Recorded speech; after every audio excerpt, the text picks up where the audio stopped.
Bismillah, alhamdulillah, wassalatu wassalamu ala rasulillah sayyidina wa maulana Muhammad bin Abdullah wa ala alihi wa sahbihi wa man asyara wa wala.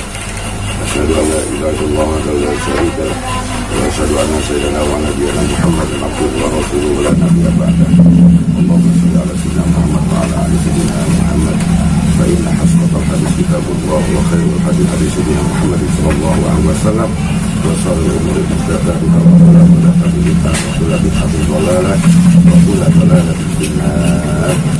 Aklu wa yukrahu fasdun wa hijamatun fihi bi ina'in wa rafu sautin. Makruh tusuk jarum berbekam yang darahnya diwadahi bila dilakukan di depan masjid, di dalam masjid. Demikian pula bersuara lantang semacam jual beli dan melakukan pertukangan. Wah, nggak boleh. Rapat-rapat bisnis begitu, ya nggak boleh di masjid, nggak boleh, kecuali kalau di luar masjid. Masjid itu tempat yang memang dia khusus masjid ya. Tapi kalau di serambinya, ini kan lebar umpamanya, terus ada aula masjid, nggak apa-apa ya. Kita rundingan. Bagaimana nih kedatangan Habib Rizik, ahlan wa sahlan, gitu kan? Boleh. Kita harus dukung nih ya perjuangan jihad beliau gitu, umat Islam. Karena ingin menegakkan amal ma'ruf nahi munkar, harus hidup di umam besar. Harus kelihatan karomahnya beliau. Emang diundang? Mak undang kan Habib? Enggak. Jutaan orang nggak diundang datang. Tuh karomah begitu tuh. Ya. Karomah, tingkat karomah seperti itu. Enggak diundang, dia datang karena panggilan dari Allah. Tuh suatu karomah arif bila seperti itu kelihatan. Dari gitu umat Islam harus mendukung karena amal ma'ruf nahi munkar. Kita ucapkan nama beliau gitu, ahlan wa sahlan gitu. Kepada bergelar dia tuh alamatus syekh ya. Raja-rajanya syekh karena laduni ya, bagian dari laduni seperti itu. Habib Rizik ya itu dikasih kemudahan oleh Allah sebagai orator, jami'ul kalim ya, sekalipun dia tepat omongan menjelaskan tentang hukum-hukumnya.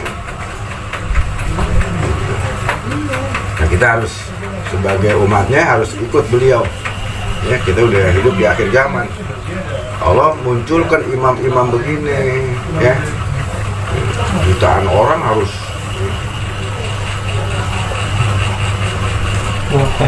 tukangan industri. Makruh membuka tutup kepala ya, itu dan pundaknya. Makruh pula menyelempang selendang sekalipun terjadi di luar baju. Tuh makruh tuh membuka tutup kepala dan pundaknya. Dia pakai imamah kayak itu ya. Qala Ghazaliyu fil Ihya, Ihya Ulumuddin, la yaruddu bida'ahu iza syaqata illa lu'usrin wa misluhul imamatu wa nahwuha. Di dalam Ihya Ulumuddin, Al-Ghazali mengemukakan Nabi jika berselendang, selendangnya jatuh, tidaklah beliau kenakan kembali. Maksudnya adalah selain ada uzur, dihukumi sebagai selendang di sini serban dan sebagainya. Nggak langsung diambil, tapi diambilnya kan ya kembali di dalam sholat apabila ada rukun fi'liyah, rukun lagi bergerak.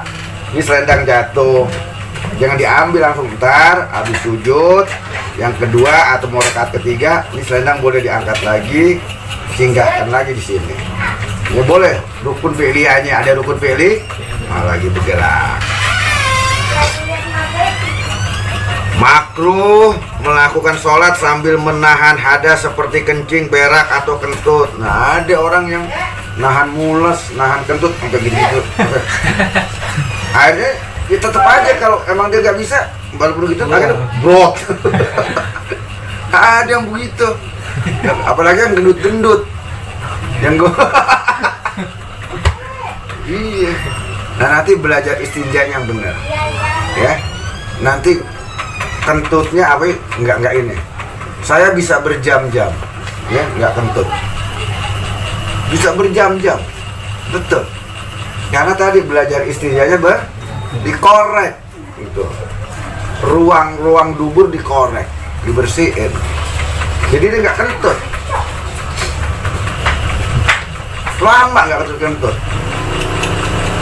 Berjam-jam sampai ketemu lagi. Kecuali ya, kadang-kadang kena perempuan jadi batal kan. Tapi secara hukum wudhunya saya kalau nggak kentut nggak batal, saya nggak kentut. Kalau mau kentut tuh kalau lagi mau minum air hangat atau nah baru tuh kedorong anginnya tuh, ya.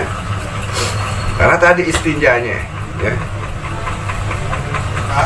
Gimana tadi? Berdasar hadis mendatang dan justru hal itu bisa menghilangkan kekhusyuan. Ya nggak khusyuk lah orang nahan kentut mau sholat nahan kentut gitu. Apa kakinya melongking-melongking. Udah batalin duduk kan jadi beres. Bahkan segolongan ulama menegaskan jika mulai pergi sholat sudah mengekang hadas batallah sholatnya tuh. Dia padahal udah mau berak lagi mulus-mulus, jangan pergi sholat dulu, keluarin hadasnya dulu gitu. Haknya dia mau keluar, jangan ditahan-tahan walaupun itu udah masuk waktu, ya. Sebab kalau mengekang-ngekang dia mau keluar hadas BAB, sholat dulu jangan, malah nggak sah, ya. Batalah sholat tuh katanya, ya. Batalah sholatnya. Sunnah menenangkan jiwa dahulu sebelum sholat. Oh, ya Allah tuh. Sunnah menenangkan jiwa dulu sebelum sholat, ya. Tenang ilahi antal maksud waridokal matlub atini mahabbataka wabikhurdika. Nenangin jiwa dulu. Wahai Allah engkau Tuhanku, antara engkau yang aku akan hadapi, yang aku maksud. Waridokal matlubi, dan mohon ridho dari engkau agar hatiku tentram. Atini mahabbataka, ya, agar aku bisa mencintai engkau. Wabikurbika, dan juga aku harus lebih dekat lagi kepada engkau. Berusaha untuk dekat dengan rahmatmu, birahmatika ya arhamar rahimin. Baca itu dulu, mau tawasul, mau sholat, ya. Baca ya muqallibal qulub sabit qalbi ala dinik wa ala ta'atika. Wahai yang membolak-balikan hati, gitu. Supaya hati aku ini tenang, ya.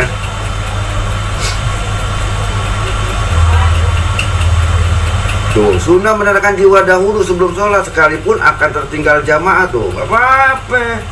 Hajatnya itu keluarin dulu, ya, supaya nggak terganggu. Namun dia tidak boleh hingga keluar waktu lantaran harus mengekang hadas, dan tidak boleh pula mengakhirkan, menunda-nunda bila waktu sholat telah sempit. Ini udah kepepet waktu sholat tinggal 10 menit, mau masuk asar, dia mules. Hah? Kagak, hajatnya dulu.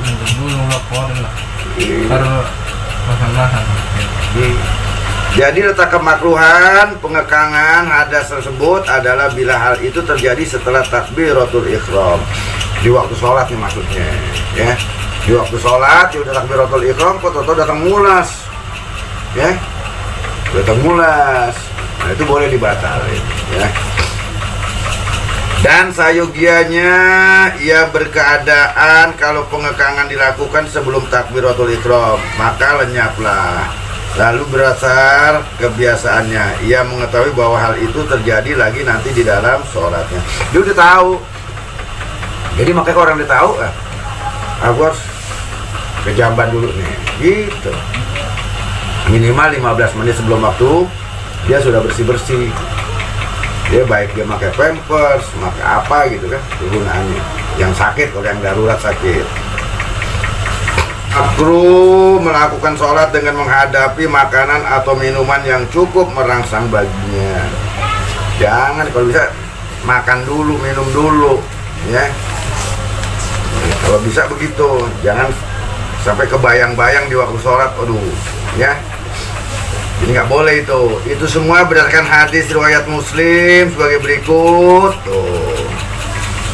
Tiada sholat yang sempurna sambil menghadapi makanan dan tiada pula sambil mengekang dua macam pembuangan kotoran, yaitu kencing dan berak. Makruh melakukan sholat di jalanan gedung yang tidak ada manusianya, di tempat judi, di pekuburan yang tidak terang bahwa mayatnya telah digali, dipindah, baik menghadap di atas maupun di sebelah pekuburan, seperti apa yang telah disenaskan oleh Asy-Syafi'i dalam Al-Um, kitab Al-Umnya. Tuh nggak boleh tuh, yang nggak boleh ya, yang makruh-makruh seperti itu tuh. Memberi komentar yang berwajah dia belum diperkenankan sholat khauf, sholat yang ada ketakutan maksudnya, dan ia wajib meninggalkan dahulu sampai keluar dari daerah itu, sebagai ia boleh meninggalkan sholat dalam rangka menyelamatkan harta benda yang dikhawatirkan akan dicuri orang lain. Bahkan hal ini lebih utama.